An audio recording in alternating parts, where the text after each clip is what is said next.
Atenção! Começa agora uma teleaula de Geografia do Ensino Médio. Você vai assistir a teleaula de número 33. Bons estudos!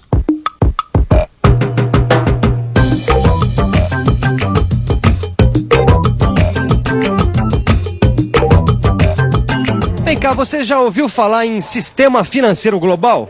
Bom, independente de você ter ouvido ou não, de você saber ou não o que significa sistema financeiro global, é bom você ficar sabendo que é uma coisa que afeta muito e que vai afetar cada vez mais a sua vida, a nossa vida. Mas como será que esse tal de sistema financeiro global influencia tanto assim na sua vida? Essa e outras perguntas serão respondidas na teleaula de hoje. E aí, vamos nessa? Na teleaula de hoje, você vai ficar sabendo que o sistema financeiro global é um sistema de mercado de capitais que engloba vários países independente das suas fronteiras. Você vai ver também como surgiu esse sistema e que consequências ele traz para o nosso futuro. O nosso mundo está ficando cada vez mais internacionalizado, isto é, as barreiras, as fronteiras que antes separavam os países estão ficando cada vez mais tênues, cada vez mais imperceptíveis. Hoje, com a globalização da economia, é possível encontrar aqui mesmo no Brasil produtos fabricados em lugares tão distantes como a China. É claro que globalização da economia e sistema financeiro global são conceitos diferentes, mas que caminham juntos. Se com a globalização dos mercados a gente tem produtos circulando entre os vários países quase sem restrição, com o sistema financeiro global a gente tem um outro tipo de circulação livre entre os países, a circulação de capitais, de dinheiro. Mas afinal de contas, o que é esse sistema financeiro global?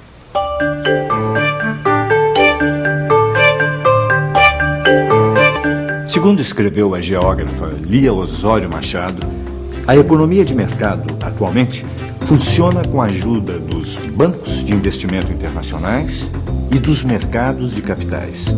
Ou seja, a economia de mercado hoje funciona dentro de um sistema de geração, compra e venda de crédito. É por isso que quem controla o acesso ao dinheiro, ao crédito, como os governos, os bancos, as companhias de seguro e as operadoras do mercado financeiro, acabam exercendo um poder notável na conjuntura internacional. Só para concluir, ainda segundo Lia Machado, trata-se de um sistema financeiro global, pois sua tendência é expandir-se cada vez mais, liberado dos regulamentos de base territorial, como aqueles do Estado-nação. O sistema financeiro global, na verdade, tem a ver com a internacionalização da economia capitalista. Uma internacionalização que já vem ocorrendo desde o século XIX. Mas as coisas nem sempre foram assim no mundo capitalista. Até 1970, o sistema financeiro ainda baseava-se na intermediação bancária. Mas, a partir dos anos 80, esse sistema foi amplamente alterado. Mas alterado para quê? Como era antes e como é agora? Bem, durante as décadas de 40 e 50, o sistema financeiro internacional apoiava-se na forte economia americana e em sua moeda, o dólar.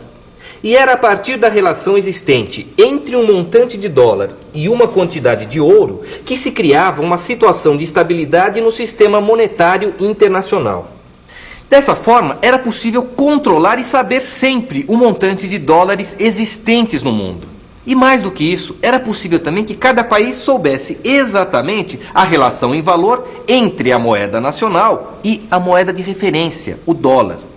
Era uma época em que cada país controlava as transações em divisas estrangeiras, além dos fluxos de capital serem relativamente pequenos no mercado financeiro internacional. Mas, a partir da década de 60, essa situação começa a mudar. E o que é que começa a mudar a partir da década de 60? Nesse período, a economia começa a ficar mais transnacional, ou seja, a economia não se limita mais aos territórios dos estados nacionais. Com isso, uma empresa sueca, por exemplo, transfere sua sede social para outros territórios, onde as restrições aos negócios são mais brandas e os impostos mais amenos. Mas é a partir da década de 70 que as mudanças mais profundas começam a acontecer. É quando o dólar começa a perder sua força por causa dos constantes déficits públicos e na balança de pagamentos. Traduzindo, os Estados Unidos estavam gastando mais do que arrecadando. E para aumentar as suas exportações, o governo norte-americano decidiu romper as relações que existiam entre o ouro e o dólar. Com isso, acabou provocando uma liberalização geral dos controles cambiais de vários países. E o que acontece com os dólares americanos depois disso? Acontece que muitos desses dólares, para fugir das restrições da legislação bancária americana, não voltam mais para os Estados Unidos. Estocados fora do território norte-americano, acabam se transformando num instrumento financeiro negociável. Ou seja, esses dólares acabam sendo utilizados em lucrativos empréstimos de curto prazo.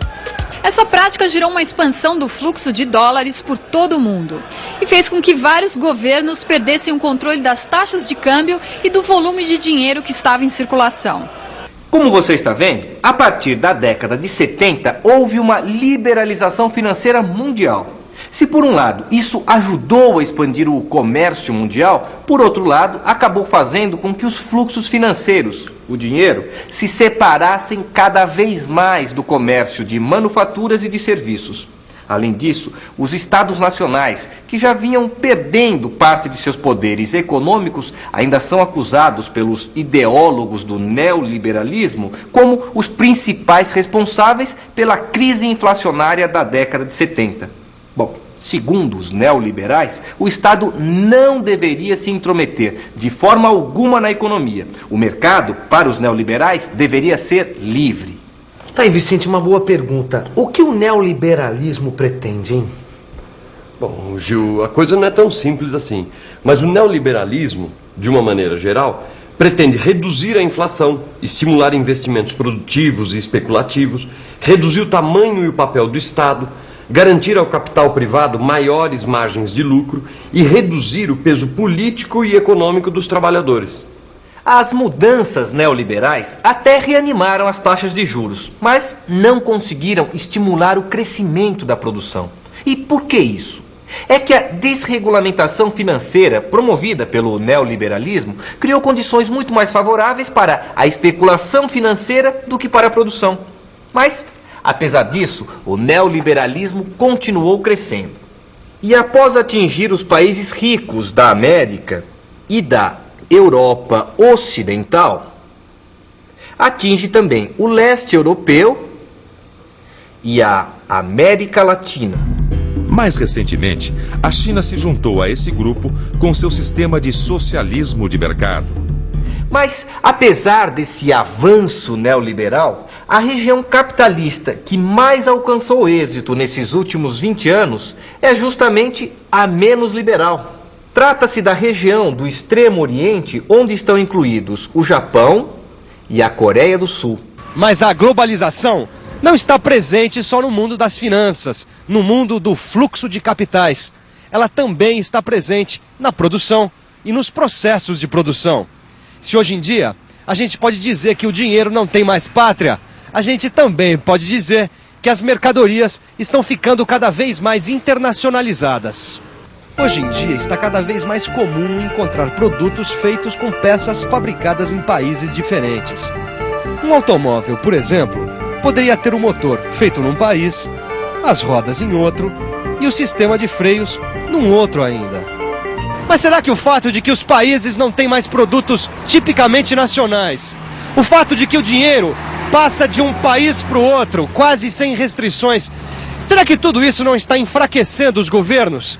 Enfraquecendo os estados nacionais? Esta é uma pergunta sobre a qual Lia Osório Machado procura responder.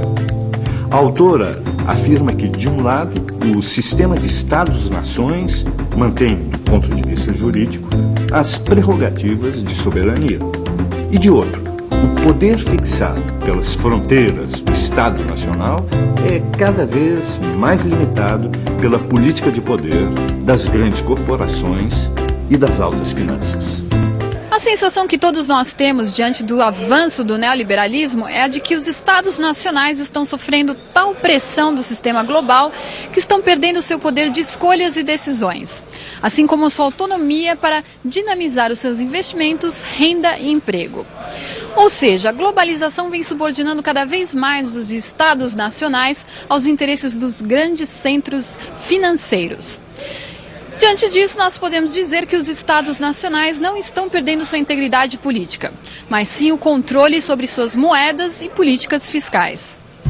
O problema disso tudo, independente do poder que os estados estejam perdendo, é que o mercado de capitais não está preocupado com o bem-estar ou com a justiça social dos cidadãos, mas sim com os lucros. Pois não cabe ao mercado de capitais pensar em questões como saúde, educação, moradia ou serviços públicos, por exemplo. Mas, por outro lado, essas funções devem ser pensadas e realizadas pelos estados nacionais, que não podem permitir que seus territórios transformem-se simplesmente em espaços de manobra e de possibilidades para a economia internacionalizada. Nesta teleaula, a gente está vendo o que é o sistema financeiro global e quais os limites do Estado-nação diante do crescimento desse sistema. Só para não ficar nenhuma dúvida, já que o tema não é dos mais fáceis, vamos dar uma rememorada no que vimos até aqui. Sistema financeiro global é um sistema de mercado de capitais onde ocorre a geração, compra e venda de créditos, que se expande livre de regulamentos de base territorial como os do Estado-nação. A globalização financeira é uma das primeiras manifestações da transnacionalização da economia capitalista, em que as atividades financeiras e produtivas rompem com as fronteiras dos estados nacionais. Bem, em suma, foi disso que tratou a teleaula de hoje. Mas para que não fique mesmo nenhuma dúvida, vamos checar agora a revisão. E atenção, se liga aí que é hora da revisão. Na teleaula de hoje, você ficou sabendo que o sistema financeiro global é um sistema de mercado de capitais que engloba vários países independentemente de suas fronteiras. Você viu também que esse sistema surgiu a partir da crise do dólar na década de 70 e que acabou sendo impulsionado pela onda neoliberal que começou a varrer o mundo a partir da Inglaterra em 79. Por fim, você viu que o sistema financeiro globalizado está dando cada vez mais poder às grandes corporações financeiras e tirando o poder dos estados nacionais, que interferem cada vez menos nos rumos da economia. Bom, a nossa teleaula pode ir ficando por aqui. Mas você não. Agora é a sua hora de dar uma boa olhada no livro, fazer os exercícios, enfim, dar uma bela estudada. Combinado? Então, até a próxima!